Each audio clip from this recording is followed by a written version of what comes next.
Whether it's the Devils from Black Clover, the Akatsuki from Naruto, or even the Red Ribbon Army from Dragon Ball, every shonen manga has its set group or groups of antagonists, and for each of the which, that group is a species known as MAJIKs. MAJIK seemingly appeared out of nowhere one day and greeted humanity with their powers, telling the women of the world to complete their trials and they shall acquire them. Once the first ever MAJIK, the Water MAJIK, was acquired, more and more MAJIKs began to appear, and now in the modern day, the world created a group of MAJIK hunters called witches to hunt down and acquire powerful MAJIKs. The Witches Association will send these witches out to acquire MAJIKs either for training or to protect the people from what they call human hater MAJIKs, or MAJIKs that actively hurt the environment or civilization in general.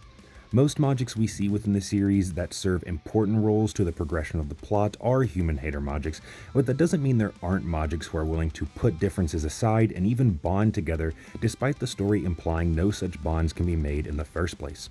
Every MAJIK, evil or not, has their own powers at their disposal and has their own acquisition trial a witch must complete to acquire them, as MAJIKs within the series cannot die. This includes death from age, as there are MAJIKs who have lived for over a millennia at this point, physical pain, and most likely poisons and toxins as well. With a basic understanding of what MAJIKs are, we can finally get into explaining each and every one we see within the story so far. The first MAJIK we ever encounter is arguably the most important, that being Uroro, the king of the MAJIKs. Uroro has been a thorn in the Mantono Witches Association's side for what seems like over 1,000 years, always escaping capture and continuing to go on killing sprees if not kept in check, leveling mountains, drinking rivers, and taking countless lives for no reason outside of pure boredom.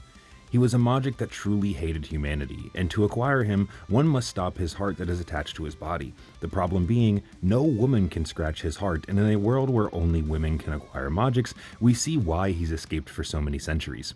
Known as the Ultra Amplification MAJIK, Uroro is capable of amping any magical effect to its maximum degree without any prior practice or training. Simply chanting the name correctly is enough. Now attached to Ichi, he tried to lure him to the side of the MAJIKs, and even had other characters try to kill Ichi to be set free, as once a witch dies, all of their acquired MAJIKs are released. The Reichomic is a lightning-like fox that was used as a way to introduce Ichi's death for death moral compass within the story, as it often went around killing animals for no apparent reason. It had planned on becoming one of, if not the most powerful of all lightning MAJIKs, being able to boil its prey's blood, cooking them from the inside out. The only way to acquire it being to touch the jewel around its neck without being struck by its lightning. After being acquired by Ichi, we learn of the magic stones that prove you have captured a MAJIK, however, it's only an exception, not a rule. This stone has a chant engraved on it which allows Ichi to use the Reichomic's ability, the ability being Inazuri or Lightning Claw, which matched the sensation of swinging a great scythe. Following this, Ichi is sent off to capture the Hisameic MAJIK, a giant shark with ice-like powers. It's shown terrorizing a village and freezing its people using sharks made out of ice, and putting it in its lair as decoration. After finding its lair, it's revealed to us that the Hisameic MAJIK wanted to be hunted, as it found witches versus MAJIKs a battle to be worth its time. The challenge, or trial for it, was for Ichi and company to make it look fabulous. While not the standard MAJIK encounter, and after multiple failed attempts, Ichi was able to succeed by turning the Hisameic MAJIK into a sashimi boat, which completes the trial and allows Ichi to acquire it. The Kandake MAJIK was used as a test to truly see if Ichi was ready to become a full-fledged witch and to be introduced to the world as the first ever male witch. His opponent, Toga Ice, was to be his challenger, and the first to capture the Kandake MAJIK was to be declared the victor. The Kandake MAJIK is a small mushroom that lives within its own creative mushroom forest. The mushrooms are said to grow at an alarming rate and were already causing a local town trouble.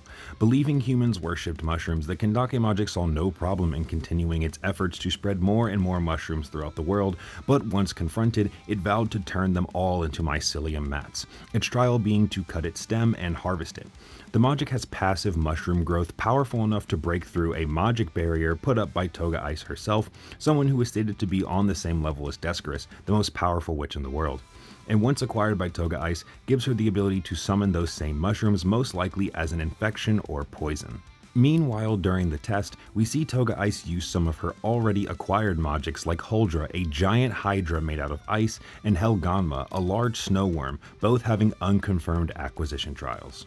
During the test to catch the Kandake MAJIK, Ichi takes a slight detour to follow an extreme blast of bloodlust, clashing and coming face to face with the most powerful MAJIK in the entire series, the God MAJIK. What's known about it is very little. It appeared 15 years ago, warping out a mountain 3 miles in diameter in the blink of an eye and vanishing without a trace.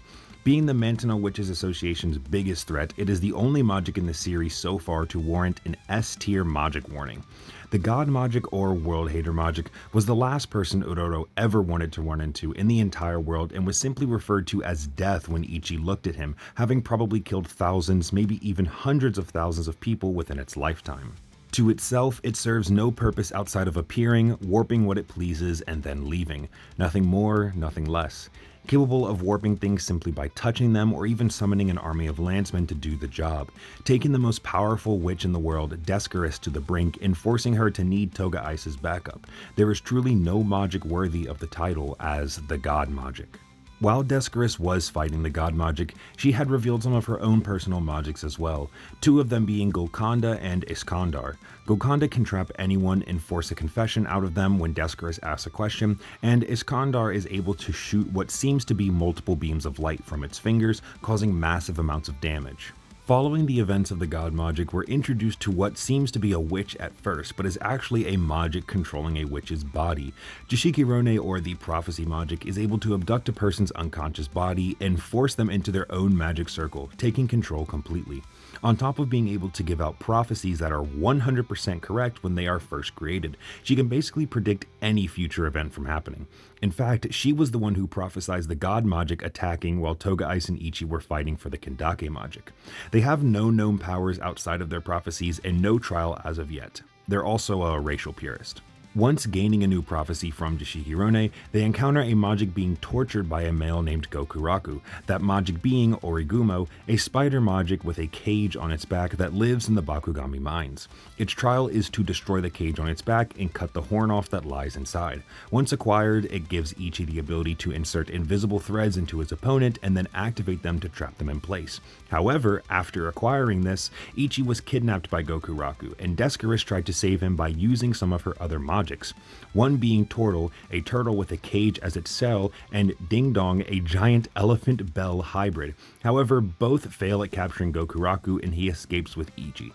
Gokuraku then tells Ichi there is one Majik that he can't stand more than any other, that Majik being Lord Bakugami. Lord Bakugami is a Majik that saved the country of Bakugami from near collapse. The country was in ruin, the kingdom was out of money, and its people were leaving in droves, until the princess of the country, Richia, picked up Bakugami and it took away all of her sorrow.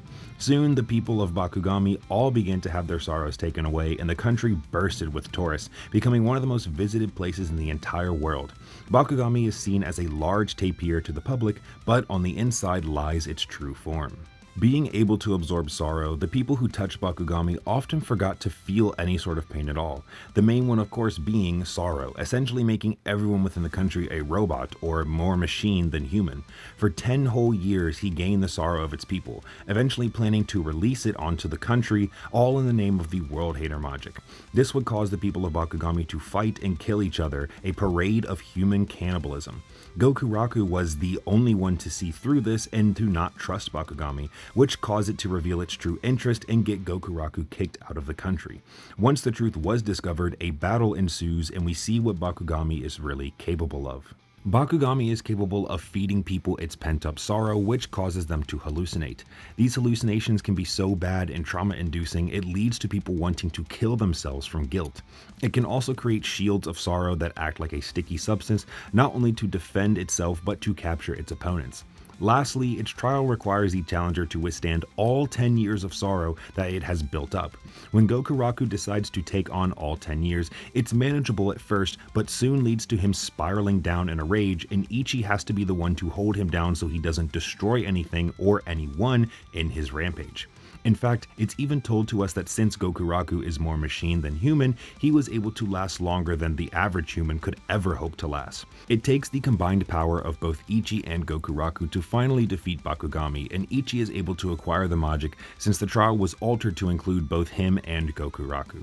On the side, we see another one of Descaris' Majiks named Yatsukami, a giant two-headed rope dragon, pinning down a tapir that was planned to release Bakugami's built-up sorrow onto the country's people. Skipping forward past Ichi's reveal to the public, Jashiki Rone is met by one of the World Hater Majik's most loyal servants, Hitsugi. Despite having the appearance of a human, we know he is a Majik due to his true form we see once he returns to the World Hater. He threatens Jashiki Rone to stop giving the witch's prophecies that hinder the World Hater Majik and proceeds to leave when he is confronted by Descarus. This is where we see Hitsugi's ability, Alpha, which allowed him to control Gokanda and use its effect on Descarus instead, despite it failing due to Descarus' mastership over the Majik. However, this would allow Hitsugi to fully control Majiks with no connections to witches. We also know that he truly believes that Majiks and humans cannot coexist at once. Our second to last Majik is the Time Majik or Chronoweaver Majik. It resides on the ship Chronostasis, where it is classed in the same category of danger as the World Hater Majik and King Uroro. It surrounds the ship in frozen time and is even able to freeze others in time as well, sending them wherever it pleases. Despite the current track record of Majiks within the series, Chronoweaver is actually married to a human and has a baby on the way, willing to protect his wife Minerva and the child at all cost, even though the child is actively making him weaker and weaker. This could potentially be a way Majiks die within the series. We'll just have to wait and find out, but it's confirmed to us that the Chronoweaver holds no ill will to humans when Ichi finds him not as a threat. The last and final Majik so far within the series is Kizashi, an octopus-like Majik who invades the Chronostasis on what seems to be the daily basis. It believes Chronoweaver and it are best buds, despite Chronoweaver not being interested at all. It constantly tests or attacks him, happy that nothing within the sea can survive his gamma attacks outside of Chronoweaver. Gamma being these weird balls or orbs of energy that can create giant explosions. That's until Kizashi realizes Chronoweaver is getting weaker and offers to kill the child since he despises the weak, specifically humans. And that is every Majik introduced to us within the series so far. If you made it to the end, you clearly found this video interesting, so why not leave a like, a comment, and even subscribe so you don't miss another one of my videos in the future.